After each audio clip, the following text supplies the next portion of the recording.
All right, it's Young Guns Podcast. I'd like to thank everyone for tuning in tonight. Got some of the regulars here. Got Connor, Jacob, and Weddle. Thanks for coming, guys. Before we start our topic, we're going to do like we normally do, just talk about what's been going on with us, shooting wise. I'll go ahead and start off. For me, I've been shooting USPSA every weekend, also, obviously, and been shooting 40 caliber still. I love it. It's great. And I just got my AR, my first AR-15 assembled. It's a BCM upper, and I'm actually loaning a Spikes, or someone's loaning me a Spikes tactical lower until I can buy my own and build it. So at least I get to shoot a little bit with it and practice with it. So far it's all doing great. So other than that, just still practicing and shooting matches every Saturday. What's going on with you guys? Connor, you want to go left to right? Yeah, we could. Um, yeah, I'm just been busy. So this is my first week back in probably all of 4 weeks, 5 weeks. But now I'm good. So should be regular now. But besides that, school. So yeah. Oh yeah, obviously that's yeah, still school and work all the time for me too. What about you, Jacob? Battleborn. Not much. I've just been shooting. I got a 26 finally this week, so now I have every 9 mil clock that there is besides 43. So Hmm. I'll be getting that. But nothing really new besides that. That's awesome. Have you shot all of them pretty good bit? I haven't shot the 26 yet. I plan on doing that tomorrow. Sweet, sweet. All right, what have you been up to? Well, went to an NRA banquet last night and ended up getting a couple of guns. So now I have a KSG to mess around with. Oh, cool. Wow, that's awesome. Yeah, I saw that picture on Instagram. Yeah, that's great. Yeah. So, what else did you get? Got a Ruger 1911 and got my fiance an AR of her own. So I'm probably going to end up selling the 1911 to buy parts for the AR. So we can come Hmm. out even. So, did you But get pretty good deals on them? Is that why you picked them up, or just had the money, or? uh, yeah, got pretty good deals on 'em. That's awesome. Yeah, that's cool. Right on. Yeah, one of my dad's friends actually got a KSG for like $400 because he was poking through Facebook one day, and one of the guys that he was like subscribed to or whatnot, whatever you do on Facebook, was like, "Hey, selling a KSG for $400. First person to contact me gets it." And he was lucky enough to talk to him first, so he got a KSG that only had like I think 200 rounds put through it uh, for $400. It was pretty awesome. That's awesome. All right, so we're gonna go ahead and dive into the topic tonight. Before we do, I'd like to thank gunchannels.com for hosting us. We have a channel over there. You can check it out, watch us live there, and also comment. Of course, we are broadcasting this through Google Plus and YouTube, so you can check it out there and subscribe to our channel on the YouTube side. And it also will be turned into a podcast and put on iTunes later on, as soon as it's all processed and everything like that. So check us out and tune into Gun Channels. Always stuff going on over there. GunChannels.com. All right, so our topic tonight is range slash gun safety, and really what spurred this discussion is the video that was released earlier, probably about I guess a week and a half, 2 weeks ago. It was at a USPSA match. There was a guy shooting, and there was still another shooter down range while the competitor was shooting his stage, which is pretty scary because it rarely happens. Pretty much he was shooting with him. I mean, he was standing right beside target. If he hadn't seen him, it would have been very easy for him to shoot him and, been in a hurry. So it's pretty scary. And I'll post a video in gun channels for you guys to see it if you already haven't seen it. Most everybody's seen it by now. But what really caught my eye too was the USPSA. They responded to it, and they actually released a letter. I saw it on their Facebook page.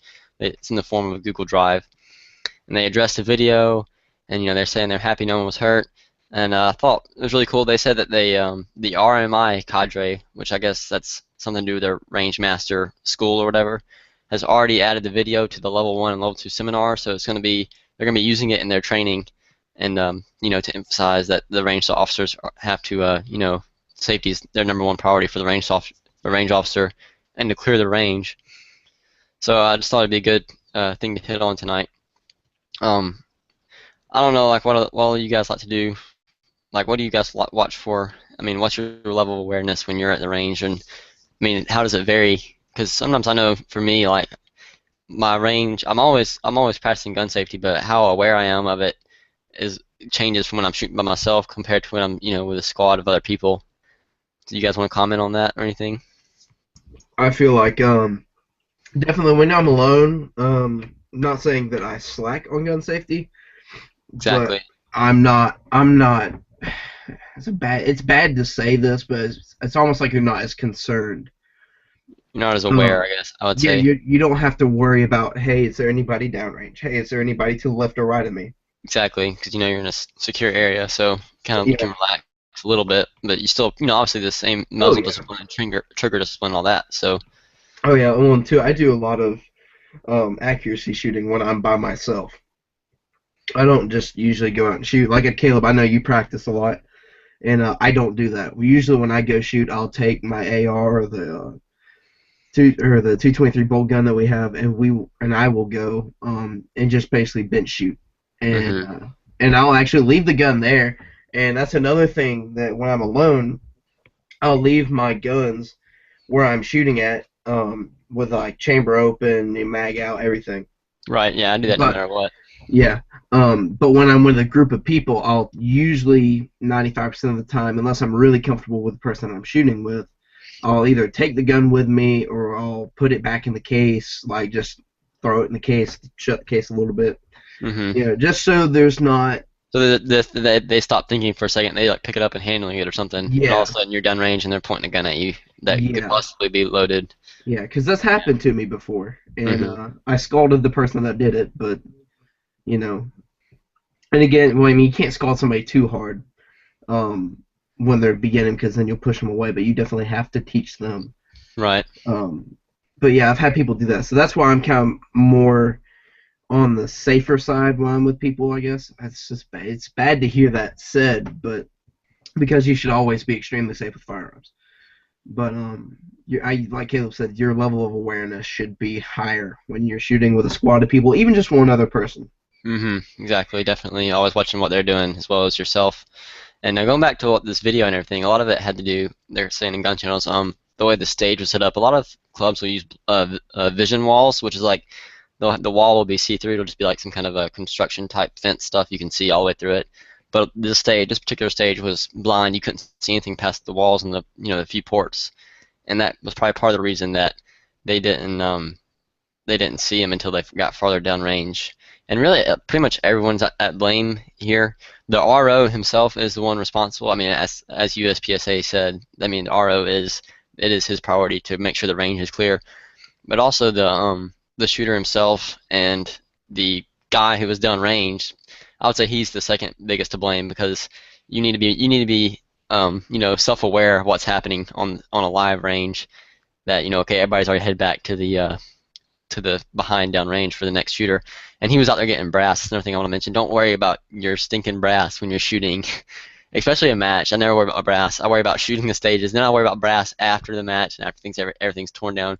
You have plenty of time to go back and get as much brass as you want, because brass isn't worth your safety and everything and all that. So, or losing a match too. That's another side effect. If you're more worried about picking up brass when you should be worried about shooting the stage. Did we ever know what became the consequences? Was the shooter that was downrange, was he disqualified, or do we know anything like that? I don't know. I didn't hear anything. That is a good point. I didn't think about that. If the shooter himself who was downrange picking up brass, if he got in trouble, Because probably not. 'Cause, I I mean, it mean, wasn't his responsibility. I mean, it was his responsibility to be off the range, but the RO was supposed to check. yeah, And that's one thing. There should be two ROs. One RO is supposed to be the guy holding the timer. He's actually usually not even watching downrange. He's usually watching the gun and what the shooter's doing himself. And then the second RO who's scoring is usually watching just the general area of the second RO usually watches the footwork to see if he makes any footfalls for procedurals, and also just watching targets if he's scoring beforehand, or just watching the range in general. So it would have been pretty much, even though still both their responsibilities. So, and then even the rest of the shooters should have been more aware, because like even when I'm just pasting and I'm walking off the stage, I'm looking and making sure. Usually I'm the last one off or close to the last one off, and I always look. I make a mental note of how many people are behind me, and then I look whenever I get done. And then when I go up to the line to shoot, if it's a stage with blind walls, one of the places I shoot up in South Carolina, they use a lot of just solid wood walls. You can't see through them. And I'll myself as a shooter, as everybody's coming back, I'll walk behind the other side one more time just to make sure. And usually most of the ROs do as well, but it just helps to have second set of eyes and everything too. And another tip when I mentioned actually in the external was to get down low and look for feet. You can usually look underneath the barriers and do another quick check before you get ready to start the next shooter. Make sure you don't see anybody's legs or anything, and moving around on the stage. Yeah. The only thing that kind of baffled me about the video, and I can kind of understand what happened with the whole blind.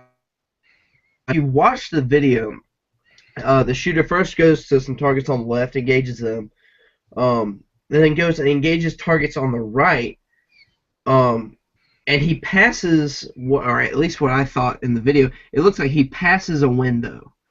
That he could see him. That you could see him. Now I understand when I shoot those stages, especially when I was shooting IDPA a lot.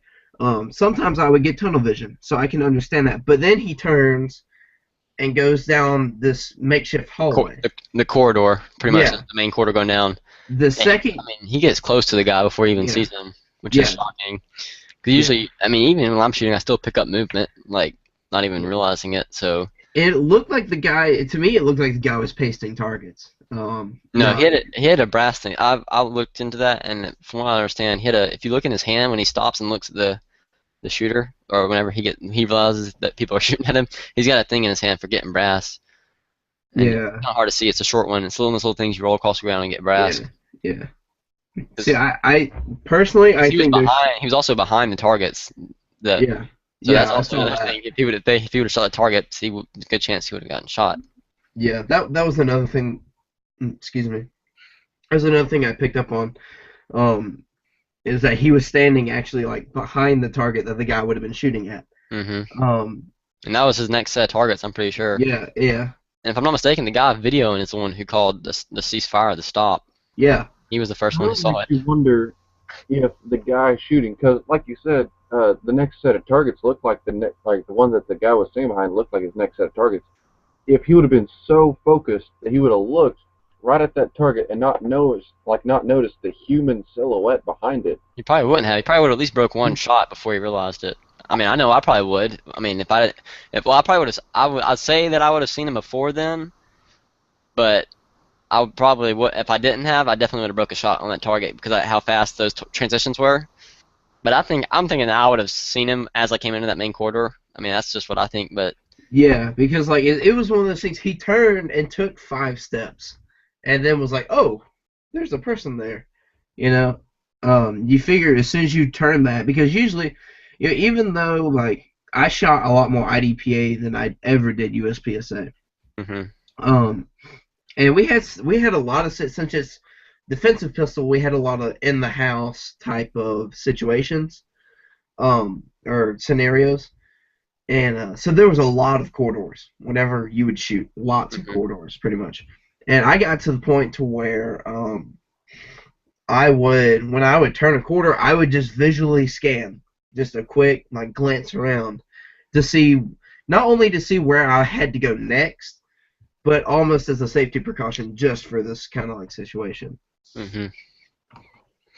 Right, yeah, just various shooters who like how they do, like you said, some people are more tunnel vision than others, and especially people who are shooting like open guns, because they do a muscle memory. They walk the stage through, which everybody does, but they walk the stage through and they remember exactly how many steps, where they're going, what spot, and they're just snapping their body, and the gun's going with them, and they know exactly, they're just watching the dot and the brown, that's it, and they're just shooting targets. So if he would have been an open shooter, is a much higher chance he would have got shot, because he might not have had a chance to call a ceasefire and stop him. Yeah, exactly. I think a lot of people, complacency gets in the way. They're just so used to the range always being clear down range, so a lot of people that shoot like that aren't looking for people down range because it's not a common thing to look for. So when they're running that stage, they're just looking hard focus on the front side or looking at the target or whatever, and they're not worried about finding people down range. Yeah, definitely true. Yeah, they always expect the RO to do it, which it is the ultimate responsibility, but it's everyone. That's what USPSA, their letter they said, relieved these, and no one was hurt, blah, blah, blah. This serves to reinforce the importance of training for ROs and reminds us all that safety on the range is everybody's responsibility. and not become complacent. And that also reminds you that it's a shooting sport, and they're using real guns and live ammo. So I mean, it only doesn't take them. I mean, it's split up. You know, you slip up, it's going to be tragic. So there's the article I was talking about. I don't know if I posted it already or not in the chat, but it's out there in the external now. If you guys want to take a look at it, that's the letter from USPSA. What about you, Weddle? I haven't heard from you any yet. What do you see a lot when you go to the range as far as safety? I mean, you shoot at a public range or? I shoot at a range that it's only a couple of years old. It's not like super fancy or whatever, but it's really the only place to shoot around here. So there's not a whole lot of people that go to it.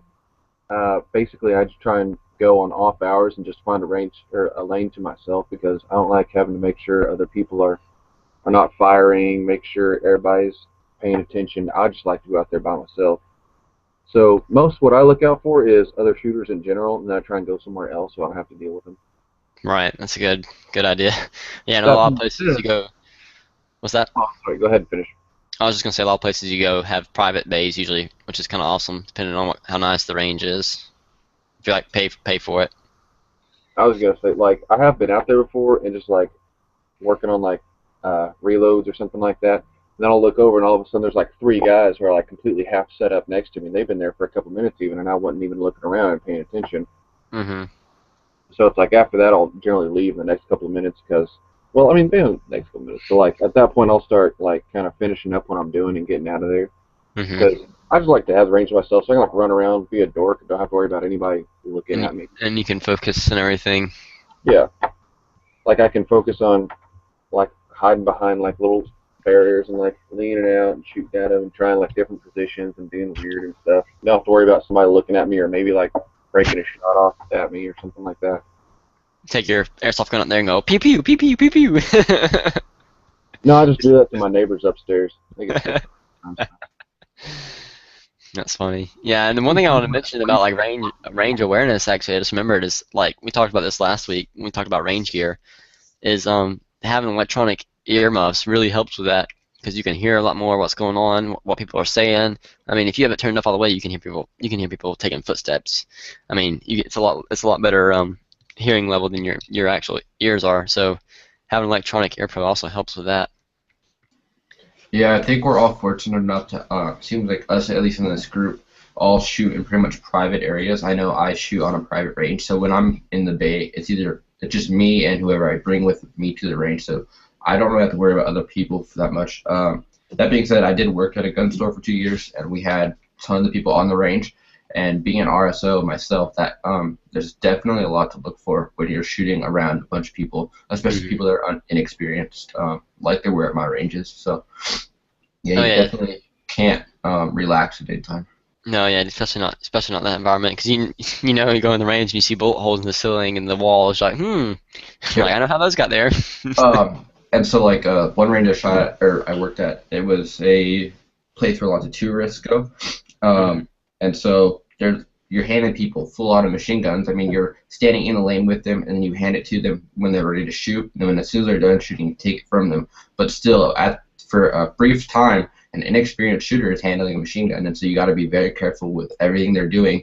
And you stand right next to them so that they can't break that 180 or anything like that. So you're pretty much in control the whole time, but so you just got to be aware of everything.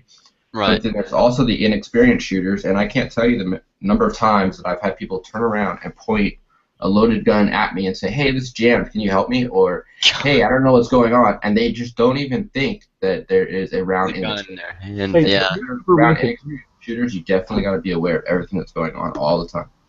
If you're ever with an inexperienced shooter, you've got to stand close enough to where at a moment's notice you can reach out and grab that gun and keep it pointed some direction. That's what I was going to say. You got to be able to reach out and control the firearm. Yeah, exactly. With the machine guns, them and make sure they're doing everything all right. You got to stand right up there in their personal space until they put a couple mags down through there, or like they've demonstrated good handling and you can trust them.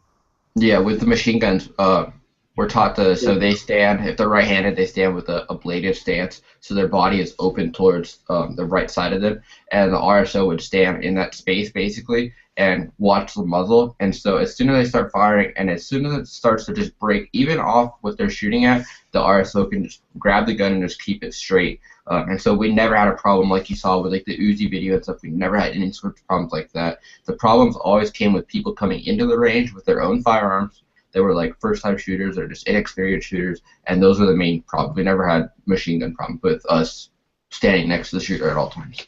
Yeah, I've taken several. Excuse me. I've taken several friends shooting. Because it's one of those things that's kind of like the first podcast that we did, how to get new shooters in the environment. I like to take my friends shooting because I've got friends that play the whole. I know you've got this gun. I want to go shoot it. And I'll be like, yeah, come on, let's go. I will say when I take them shooting, I am probably the most strict that I am. Just because it's kind of like, hey, I'm gonna be up in your space, just so you don't shoot me. It's one of those things. Because I was doing a project back in 8th grade, I think it was like a Civil War project, and I was comparing. We've got excuse me. We have an inline musket, and I was showing the difference between military firearms back then and military firearms right now. So I was comparing a musket to an AR-15, and I had a friend with me, and he was doing the same project pretty much. And when it was his turn to go, the AR-15 jammed.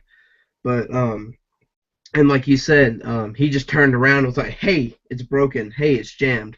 Fix it." And he turned around and swept me, my father, his father, and somebody else we had there helping us. I literally dove behind a four-wheeler. I was like, that's not cool. We Hopefully that swiftly. helped realize how big of a mistake you made. Yeah, oh yeah. And we got on to him to the point to where, and he's very egotistical, very very egotistical, and gets butthurt very easily. Mm-hmm. And we got on to him about it, and he got so butthurt he's never wanted to go shooting with me since. But when those kind of people don't need to be shooting, or yeah, exactly. Yeah, exactly. I was like, because we've all done it, especially when we're younger, when we're learning. Maybe not to that extent with an AR-15, but we've all done it with a BB gun or a 22 or something like that when we were younger. At least I know I have. I did a lot with a BB gun when I was younger. And my dad wouldn't let me have a 22 until I could show him that I had enough firearm handling skills that I could handle, centerfire, rimfire firearms. Yeah, there's another good article. I'm just kind of looking over it now, and it shows this article was also shared by USPSA. They shared it to their Facebook page a few days after they released their official letter about the video. It's a really good article. It's from USAconcealedcarry.com. I'll post it in the external, and it goes through all these positions about how you could, how you can be muzzling yourself and not even knowing it, which is really, the biggest safety concern. Really, that's usually the most common, and a lot of them are people like, for example, this one I know is, they call it the spinner, and it's where they had the pistol in a case, and when you open the case, the gun is pointing at you. And one way I do it, I keep myself from doing that, is I'll open the zipper just a little bit and just see which way the gun's facing. If I need to turn it, I will. But they had a better solution on the website. This article, they suggested you just like mark one side of the bag and then always point the muzzle in that direction. So you can just take your pistol bag out and know that the muzzle's facing in a safe direction before you open it. Yeah, all of my cases, I have like, I don't have really a pistol case. I usually just keep it in my range bag, and in a holster. But all my rifle cases, you saw my AR-15 case earlier. It's almost impossible to fit the thing upside down the wrong way.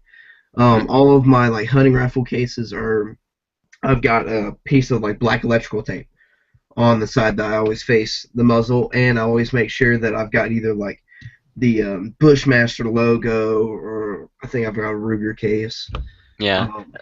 Something like that. Another good thing too is don't put loaded guns in a bag. Whenever you bag them, make sure they're clear. Oh yeah, well that's a big what I was gonna say. Just keep them complete, like empty chambers, no mags in them. No mags, and yeah, I That way, don't put even if anything in it does end up pointing at you, you can be pretty sure that it's not going to be loaded. And like the only loaded guns I take to the range are rifles, and they're in cases where they only fit one direction and they're unsafe, or the pistol that I'm carrying on me. Mm-hmm. And there's actually talking about rifles. There was off this article. There was a situation in Houston, not too long ago where I think it was the range officer. Yeah, no, a range customer. He was taking a uncased rifle out of his vehicle, so it wasn't in a bag apparently, and the trigger snagged on something, and the gun was loaded and it was already off safe and everything. It went off and it shot him in the leg, I guess, or it said a shooter was shot in the leg. I'm pretty sure it's the same. Well, maybe the way I'm reading it, maybe someone else was shot in the leg. But anyways, someone got injured from it. That's another thing too. Don't put loose crap inside your bag, like loose ammo and stuff like that. If you got a loaded gun in there. So I mean, because they can get in the trigger guard, and no, it doesn't take much, especially with a rifle trigger and things like that. Pretty light. Yeah, that's a big deal. I will say, and that's why I've almost been and we'll just get on the fact of rifles. I've always been a big fan of Ruger because they've got that 3-position safety. Where it's like the first position's flush with the bolt, and you can't open the bolt, you can't pull the trigger or anything. And then the second position you've got where you can open the bolt, and that's it. And then you've got your fire next. But I've always kind of favored those safeties over like Remington or what's the other Browning, maybe. No, I mean Browning. Browning has a thumb safety like similar to like an 870 shotgun, or not 870, but a Mossberg. Mossberg shotgun. Yeah, you push it on top of the receiver. No, it's Savage. like yeah, I'm not a big fan of the Savage. Like I've got a couple Savage guns. They don't bother me as much.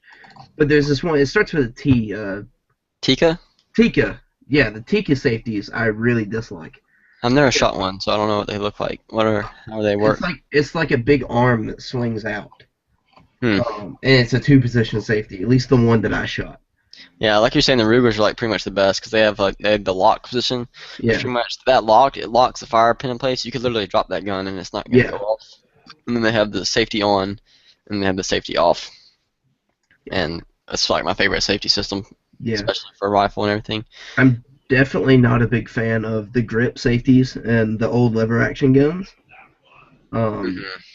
Because I actually got a story. Dad had an original Winchester 30-30 lever gun. Was his first gun, as like a hunting rifle.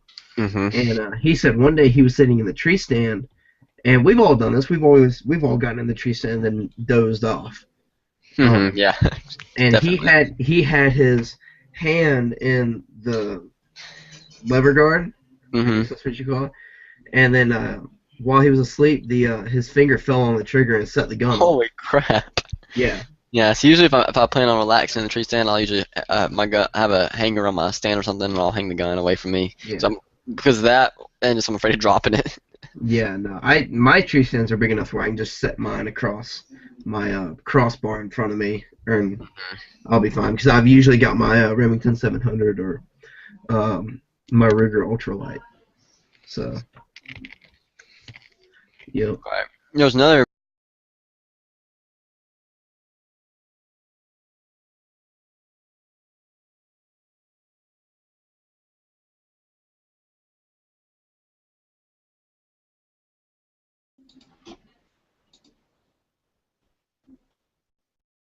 Did y'all's call just drop? Yeah, it dropped for me. Alright. Caleb was talking and then it dropped out. Yeah, everybody's dropping out. Weddle's back in. Okay, I think we're still live. Yeah, We're we're back. still live. We're still live. Okay, we're good. That was That weird. was weird. The server error. But anyways, I was talking about that guy with the AK when he was shooting. NSA trying to take us out. I know they can't handle gun channels though. We're too strong. And the AK, he let it hang by his side, and a round went off in the dirt. And, I mean, it was literally just like 2 or 3 inches from his foot. I mean, he was one mistake. He was one. Oh, that mistake one where he's shooting it and he holds it by the grip. by the and it grip. goes up right next to his foot. Mm-hmm. Yeah, I've seen that one. That one's scary. Another video that I want to bring to mind is the Tex Grebner video where he shoots himself. Right. Yeah. We've actually talked to Tex about that before, and that's what Really? happens. Yeah, that's what happens when you switch gear and things like Yeah, that, and yeah, you're not familiar with it. yeah. Because what happened is he'd gone from Blackhawk Serpa holster Hmm. to, I can't remember the brand, but he went to a thumb drive holster, and he was shooting a Kimber. Is it Commander? I don't remember. It was in 1911 though. Yeah. And what happened is when he went to draw, he was doing some kind of like close range, like body count drill or something like that. And he came out and he was used to having having to depress the paddle on the side of the block. And if y'all don't know what it is that when your gun clips in, it's got this little paddle on the Hey, side. come on. It magazines in. It makes. um, and but once it falls into place, a paddle clicks over the trigger guard basically. And the only way to get this gun out of the holster is to press this paddle down and then come out with a gun. Well, what happened is he'd been shooting a Serpa holster when he went to a thumb drive. When he grabbed the gun, he was already his finger was trying to depress the Push paddle that that button. would have been there. Yeah. And when he came out, he flicked the safety off with his thumb, and his finger curled into the trigger, and he shot himself in the top of the thigh, and it exited right above his knee. And pretty much that's another big thing, like you said, people sweeping themselves in USPSA matches and stuff. Yeah, and especially just like like with Tex, it was unholstering and holstering. That's a big area. You're Yeah. all no matter what, you're gonna sweep yourself when you're holstering and unholstering because that's the way some holsters are designed. Yeah. I mean, that's the way it is. So pretty much you got to be very slow, take your time, especially like at matches and stuff. After you're done shooting, you're no longer on the clock when you're showing clear. So take your time, keep your finger off trigger, hammer down and then holster it and make sure it's secure. Yeah, And everything will be fine. I have been called out several times in an IDPA match when I first started shooting about having my finger. And I've always, in all my matches that I've ever shot, I've always shot Serpa holsters, just because they're kind of on the inexpensive side of holsters that meet the requirements for IDPA or USPSA. You can always go, your inside the waistband holsters that are cheaper, but those don't work for USPSA. But I've always used Blackhawk holsters, and I got into a really bad habit of when I would come out of the trigger guard of instantly having my finger in the trigger guard. And it's not the worst sin in the world. There could be a whole lot more things I could be doing wrong, but it's one of those things. As soon as I'm coming out, I'm still over my leg. Yeah, exactly. And I was Like me, watching. I'm gradually doing it as I come out of the holster. Like by the time, Yeah. as soon as it clears my hip, pretty much probably, my fingers in the trigger guard. Yeah. I was at a state match for IDPA, and there was some guy from Korea. I don't know why he was there, but there was some guy from Korea, and he was or maybe it wasn't Korea, maybe it was Japan, some foreign guy. And Don't be hating on the foreigners. They're welcome to come shoot now. oh yeah, no, but what I'm getting at is that they train with airsoft guns because they're not allowed. Well, I mean, I guess they're allowed to have them there, but it's a whole lot harder to In shoot. Japan, no, yeah, in Japan it's Yeah. only airsoft. I was going to say it's probably Japan because they invented airsoft. Yeah. But he was used to shooting airsoft, so when he came out of the holster, he shot the dirt in front of him. Cha. Like maybe 3 feet from his feet, and they DQ'd him for that because It's a AD, accidental discharge. Yep. And I've seen that happen with an open gun, an open shooter, and it was an older lady who I'd shot with before. I mean, it's an older couple who shoots together. They shoot at Cherokee, by the way, Connor. But they're probably, I guess they were in their 60s, maybe early 70s. They were pretty old, and she pulled the gun out of the holster, and when she did, her finger got caught, and she had the gun like at her hip. Oh, she was bringing it up to the target. Is what it was, and she didn't realize how far her finger was on the trigger, and it shot before she got it up to the target. So I mean, it's like, well, we hate it, but it's a DQ. I mean, it still was in the berm and everything was safe, but it was still an accidental discharge. So yeah, especially when you start getting into competitive shooting, you start running into accidental discharges, and oh well, and that's another thing that I kind of want to touch on is what do you do if you are an RO, and you get somebody that does something like that. It's like, yeah, you've got to DQ them, but I've been in an IDPA match before where somebody got DQ'd and pitched an absolute fit.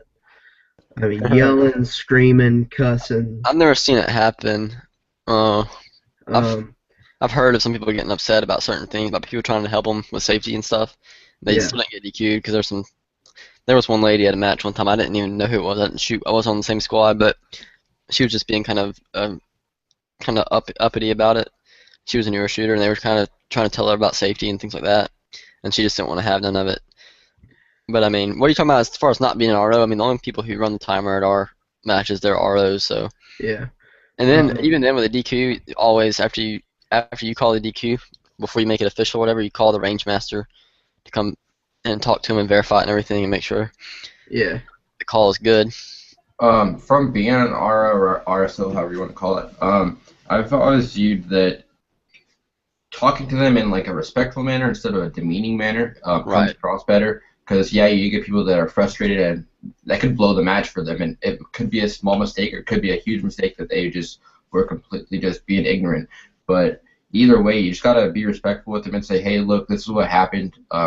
In the future, don't do this, X, Y, Z, whatever, just so that it can be a learning experience rather than like an embarrassing and shameful experience, and they never come back, or then they get all pissed off and stuff like that. So I think it's always better to like just be respectful to them, even though they did make a huge mistake. Oh yeah. I mean, respect. I think respect is always a number one thing is when you're working with the public, and we kind of touched on this in the first podcast. With just anybody in shooting in general, especially new shooters, you want to be extremely respectful, and if they do make a mistake, like I said, once you've got somebody that's been shooting, I wouldn't say as long as us, because in the big scheme of things, we haven't been shooting that long. But once you get somebody that's been shooting 15, 20 years, and they make a mistake like that, you can kind of be a little bit harsher on them. Not much though. But like especially with new shooters, if they make a mistake, you need to correct them and show them what's right. And not just be like, be gone. Like, Yeah, it just needs to be very sincere and direct. It doesn't have to, you don't have to be nice about it necessarily. I mean, you don't have to personally attack them, but you got to let them know. Yeah. Yeah. Well, I'm just thinking like, I think Connor's advice could be applied to all walks of life. You know, it's like it's not just shooting. It's like people don't show up to a shooting range completely different than they were when they stepped out of their car. It's Hmm. like really, if you're ever dealing with anybody, you just need to give them the maximum amount of respect you can. And like if somebody screws up with something, don't just automatically talk down to them. I mean, like the only reason I can say that is because I'm usually that guy who just treats people pretty harsh, and then I always feel bad afterwards. So I'm like, man, I should have been a lot nicer about that. Right. I haven't had to deal with it any much. Most at USPSA, most of it's pretty strict. Most everybody there knows what they're doing, so it's kind of nice. It's actually, even with that many people around with guns, it's pretty safe and very safe environment. I think from all the matches I've been to. I would say it's very safe because of all the guns. Yeah, exactly. Yeah. Because it's even more people. The responsibility is more on their mind and all the awareness and everything. Absolutely. You can't yeah. let little stuff happen when there's that much potential. Exactly. Yep. There's like, Well if said. you have like airsoft guns, people are shooting each other in the face. I will say, my first, it was the first USPSA match I went with Caleb, and maybe the second one. The big guy, what was his name? Caleb. Matt. Matt. Oh yeah, I remember it. Yeah. I'm not gonna lie. I got frustrated with him several times, because yes, I was a new shooter with USPSA, and the rules varies. I wouldn't say hugely, but kind of slightly between IDPA and USPSA. But he would get on to me, and he had complete reason to get on to me about little things. because he was one of those people. Sometimes you run into ROs that'll see something and kind of let it slide because it's one of those technicalities. It's not super safety related, but it is in the rule book. And he would get on to me about like I said, going back into my holster with my finger in the trigger guard. He would get on to me. He got on to me that almost every stage, just because I hadn't trained properly. But he would get on to me about the little minute stuff, and I feel like that's almost needed in the beginning. But I will say it frustrated me extremely. Yeah. To the point where I didn't want to shoot with him anymore, and I was kind of childish about it. But Well, I've shot with him a lot actually. He's a really nice guy, but he is kind of a little. I will say he's a little bit of a range lawyer, which is nothing wrong with that. It's just like those people are kind of like sticklers, and it just kind of gets annoying after a while. It's like, oh, I think this might be I think you might have had a penalty here or something or whatever. It's just like, it's like, is it really worth the time and effort? I mean, it is if it's a safety thing like that. Yeah. But Like he got on to me. He got on to me occasionally about safety things, like the finger in the trigger guard, finger and the trigger guard. But yeah, he would also call me out on stuff like, "Hey, you moved the wrong way." I could have technically called a crap. I can't even think of it right now. Penalty or whatnot. procedural. Yeah. He's like, I could have called you on or procedural on you, but I'm gonna let it slide this time. That It's like sarcasm. it's like he's holding the power above you or something, kind of. Yeah, and it's almost he belittles people almost. I wouldn't say belittles people, but It's just the way he is. He's just a range lawyer, and then you have some people who are range officers who are just buttholes and they're just jerks. Yeah. And there's a lot of them out there. I haven't had to deal with any of them yet. But then again, talking about people throwing fits and stuff too at matches, I haven't shot a major match yet, so I haven't seen the as much pressure and stress Oh yeah. on people. So I'm sure I'll see it this year at state match. It'll be interesting to watch. Oh yeah. And spend like a whole weekend up there. So the state match gets interesting. I will say that because the one I went to, it was because you go to your local matches and people get frustrated with their equipment. Like one of the last competitions I went to for IDPA, this guy blew up his gun. Well, it didn't blow it up, but he put a big bulge in the barrel from a squib. And thank God he was shooting 38 special out of a revolver. But he shot one and it squibbed and he didn't hear it. And before we could all yell stop, cease fire, he had already double tapped and put another one behind it. Ooh. Yeah. And that one squibbed as well, and put a huge bulge in his barrel. He lost it. He was very upset. Yeah, I would be too, especially when you just ruined your gun. Yeah. I mean, I wouldn't be mad at anybody. I wouldn't be mad about losing the stage or whatever, but yeah. But and you get things that happen, and I wouldn't say that's a common thing at state matches, but everything under the blue moon seems to happen at a state match. Yeah, if it can happen, it's happened before, and it's probably gonna happen again. Oh yeah. So I had a quick question, kind of change the direction of the chat, but for shooters to the vast majority of shooters don't shoot every week like we do, or at least not even once a month. A lot of them shoot once a year, or twice a year, or whatever. So how do we implement safety and remind them to be safe on the range? Because if you're only doing something once or twice a year, you're not going to remember every aspect of it. So how do we keep shooters safe even if they aren't doing it on a regular basis? The rare times that they show up, we yell at them until they either leave or start acting up. No, seriously.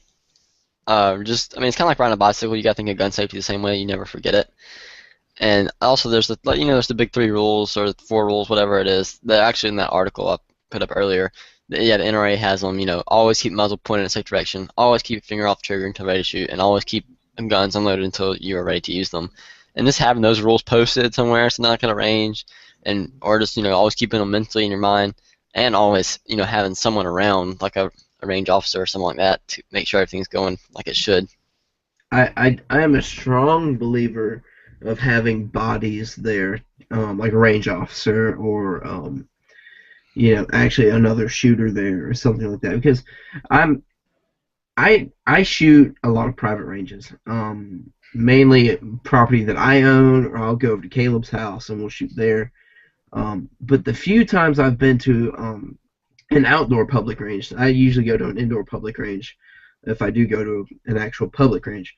Um, I've seen people kind of struggle, Mhm. and I'll kind of I won't get up in their space and be like, hey, you're doing this, but I will definitely, if it's a range where they've got tables laid out and there's an open bay beside them, I will definitely lean towards going and sitting beside them. Um, just for the sole fact that if I'm doing something and even if it's monkey see monkey do type of thing, where if I'm doing everything correctly, maybe they'll catch on.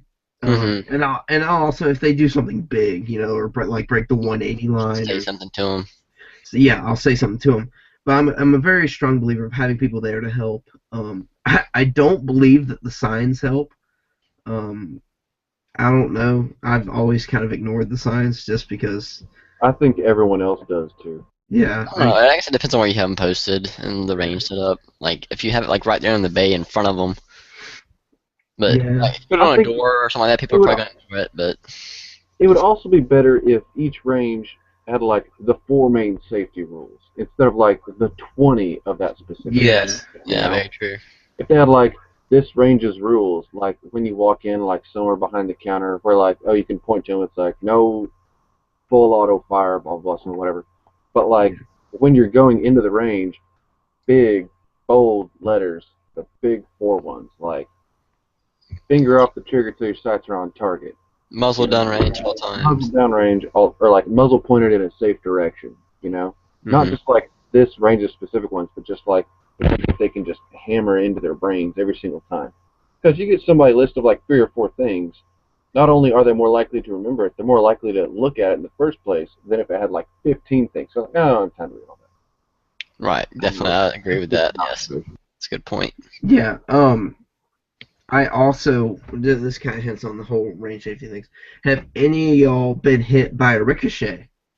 Um, Yeah, I have. I mean, splatter, nothing like that maybe cut me. Yes. One of my friends, Charles, he just got actually Saturday. He got hit in the face with some splatter from steel. Just left the yeah, red. It didn't cut him. It didn't bleed, but it skinned his. It made like it. It's like if you skin your hand or something like that. It did that on his cheek just a little bit, turned it a little red, and that was it. yeah. No, see, I've been hit by an actual bullet. Caleb, you know this story.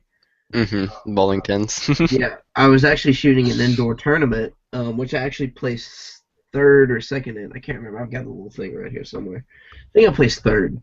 I was shooting it probably about 2 years ago, and basically they set table. It's an indoor range, and you know how an indoor range is set up. They've got your lanes, and there's they set a bowling like a stand out that's got a level on it, like your normal platform, and then it's got a raised deck on it, pretty much, where you can put bowling pins.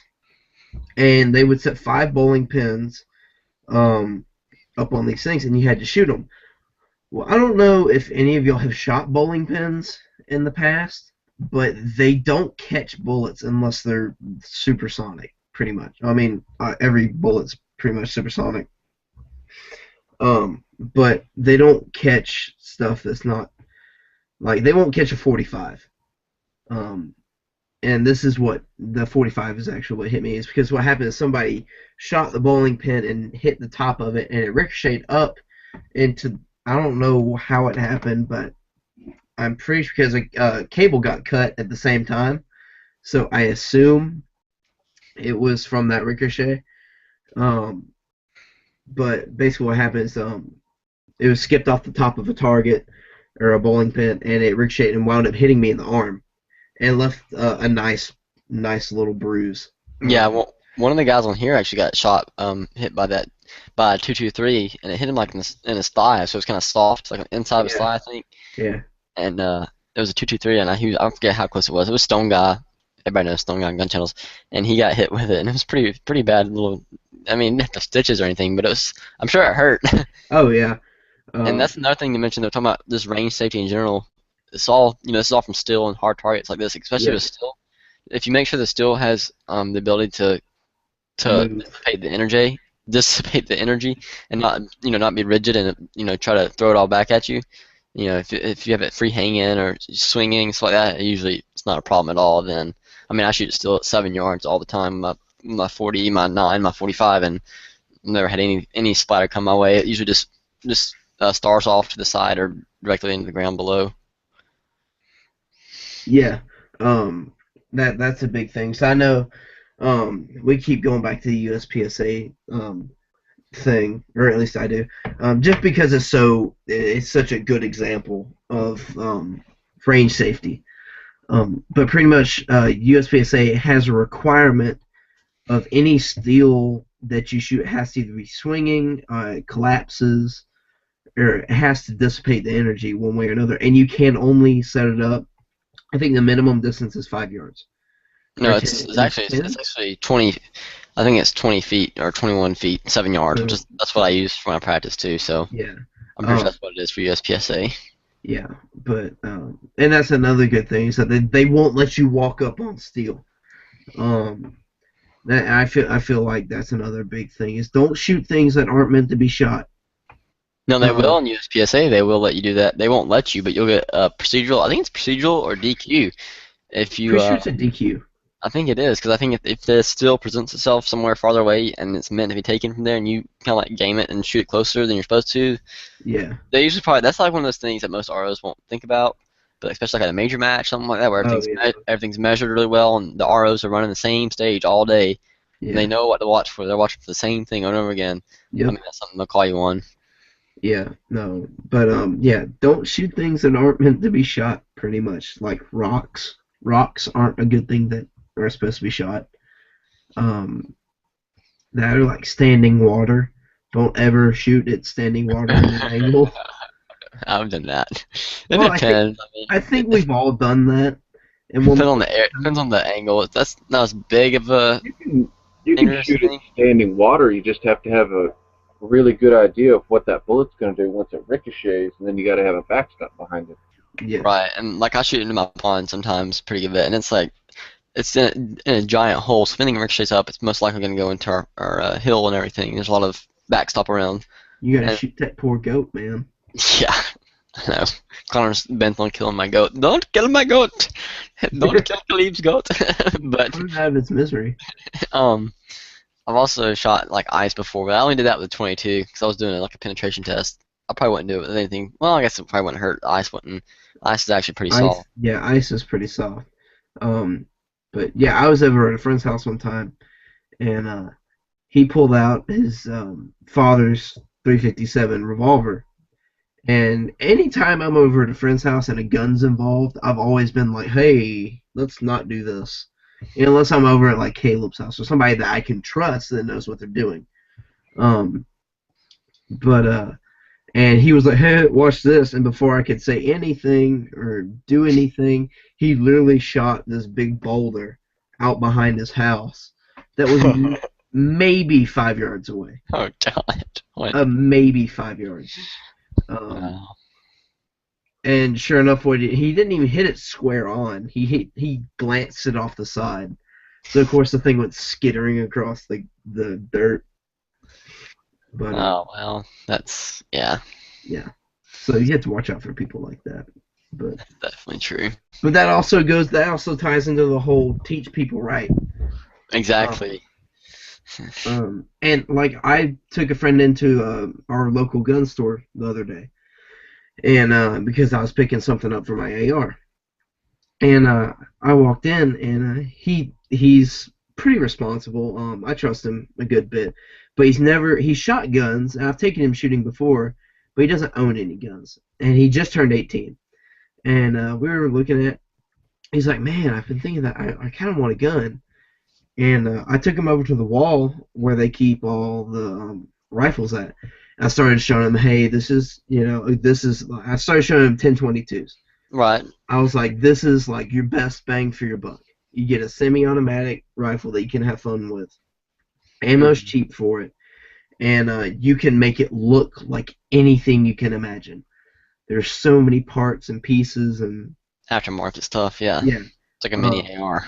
yeah, pretty much. And I showed him that. Then I went over and I showed him some of the Savage 22s, 22 Magnum, 17-inch MRs, and then he was like, well, maybe what if I want to hunt? So I walked him over to like the centerfire stuff, your 30-06, Yeah. 308, 243, 270, stuff like that. And we talked we were in there for a good 2 hours, just talking back and forth about what would be a good buy, what wouldn't be a good buy. And when we were leaving, he was like, oh man, I would totally do that, but I have to have a permit, right? And I looked at him, I was like, you're crazy. Yeah, so that's another thing a lot of people think too. They're like, oh, is that look that especially if you're new to guns, they're like, oh, is that registered? Or it's like, no. Yeah. Well, I mean, there are some states now that are having some pretty stupid crap going on with that, but especially not here. Most of the free states, it's just like, are you crazy? It's like, Yeah. it's right. Especially I've heard people, especially since I work in a customer service job, I've seen people a lot of people carry guns and stuff, and I've heard people say, are they allowed to do that? Can Oh they yeah. carry a gun? Oh, he must be a cop. Blah blah blah. It's like, no, not necessarily. And I'm like, and I'll say, no, it's their Second Amendment right. And so usually that's all. I'll leave it at that, unless they want us to say anything else. I've got something worse than that. Last night I was at an NRA banquet, right? Mm-hmm. My dad's a pretty good sponsor, and that's why we got one or two of the guns. But I was sitting there with my aunt, who's like in her 50s, and we were talking about what we're gonna like if we're gonna get all the 4473s filled out or whatever. I'd already filled one out, and I was just at the end of the night I was just gonna take all the guns that we did get, and I was gonna put them on that one 4473 so we could get them all at once. Yeah, there you go. And my aunt, she was like, "So did you already get that gun registered?" And I'm like, "Guns have never been registered in this state. There's a federal law that says you cannot Can't. register guns on a national level." Right. And then she was like, well, "What's all that paperwork for?" And I'm like, "That's not a gun registry. They So just to make, fill it out and they make throw it sure in the that I'm safe. not a felon, and I Yeah, can they actually. make sure I'm not a felon, and then that paperwork goes in a safe in the back of the gun shop, and they don't let anybody at it. And then 20 years But they destroy it or whatever. yeah, and in 20 years they incinerate it. So Yeah, it's all like, that is it's like going to buy a car and they're just making sure your credit's good. It's the same thing. no, actually, you have to register your car in your name. You have to go through yeah, more that's paperwork for a car than a gun. Mm-hmm. Yeah, I will say, but I think maybe that's why nobody ever gets killed by cars in this country, because you have to register them with the government. oh yeah, totally. Exactly.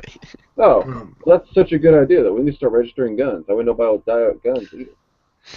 no. Yeah, no, definitely. No, pretty much. But I was eating lunch with my friend that I had taken to the gun shop the other day, and the other day at school, I was eating lunch with him. And as soon as I sat down, he looked at me and was like, "I think I'm getting he's like, I think I'm gonna get a 30-06." Because he's been looking into it a lot. He's done a lot of research on it. I was like, well, what do you think's gonna be? What brand do you think you want to go? Do you want to go with Ruger, Remington, Browning, or anything like that? And he was like, I think I'm gonna go with Ruger. I was like, that's a good choice, man. I've got a couple of Rugers and 30-06. But then I was like, hey, but since you're kind of 30-06 ammo is really expensive. And what's funny is we're actually selling a rifle right now, and we may wind up selling. It's a 243. We may wind up selling it to him, because he doesn't have. He's gonna buy it with his tax returns, and so he's getting into it on a budget, like most people do when they start. Mm-hmm. But Well, and I was fortunate enough to be risen in a family that had plenty of guns, and it got to the point where Dad would only let me take. Sounds awful, but I got to a point where I was like 9 or 10. I would go to the gun safe and be like, I'm taking this one hunting today. And then Dad got to the point where it's like, no, you take this one every time. And then he bought me my own rifle, and then I used that for 5 or 6 years. And then I got my my really nice Remington 700. for my birthday, my 16th birthday, and that has been my deer rifle since. But yeah, so. You have just brought up an interesting topic. We're going to save it for later, though, talking about how 4473s, unless if a gun shop closes before that 20-year mark, then they go to the ATF. So technically, it is almost like a standing registration, even the 4473. So yeah, that's definitely something we could cover in the future. Well, I was just thinking about that, and I guess Geobs is right. It is a registration in a way, but it's not a federal registration. It's more like a this specific gun shop's registration. Yeah. So well, anyways, well, I don't want to get on it tonight, but we'll definitely save that. I have somebody who'll do a chat with that. Maybe we'll do a chat with it. Who knows? So I'm gonna wrap it up here. Anything else you guys want to talk about before we head out? I'm good. Everybody's good? All right. Well, then we'd like to thank everyone for tuning in tonight. I'd just like to remind everyone you can find us on gunchannels.com, have our own channel there, and you can also subscribe to our YouTube channel and check us out on iTunes. You can listen to the chats in the podcast format. So we'd like to thank everyone for tuning in tonight, and we'll see you next Sunday at 8 p.m. Eastern. Take care, guys.